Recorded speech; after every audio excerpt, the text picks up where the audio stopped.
భారత్ అంటే ఖచ్చితత్వం. చెబితే చేస్తుంది, చేసేదే చెబుతుంది. న్యాయంగానే వ్యవహరిస్తుంది. అంతేకాదు ప్రపంచానికి ఆయుధ దిక్సూచిగా మారుతుంది.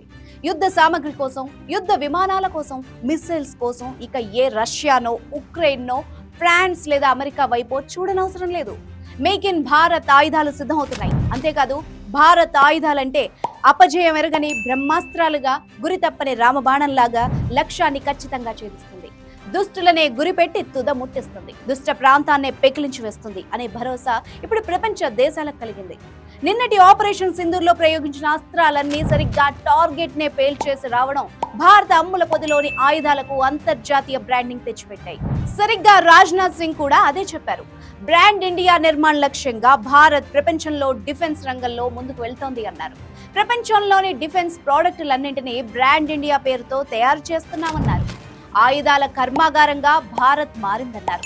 అదే బ్రాండ్ ఇండియాగా అభివర్ణించారు. నాణ్యతకు పెట్టిన పేరుగా, నాణ్యమైన ఆయుధాలకు పుట్టినిల్లుగా భారత్ మారిందని చెప్పారు. అందులో భాగమే నిన్న ఉగ్రవాద శిబిరాలపై అత్యంత ఖచ్చితత్వంలో జరిగిన దాడి అని, ఉగ్ర మిన్నాగులను, పాకిస్తాన్ పన్నాగాలని తుదముట్టిస్తామని భారత రక్షణ శాఖ మంత్రి రాజ్నాథ్ సింగ్ హెచ్చరించారు.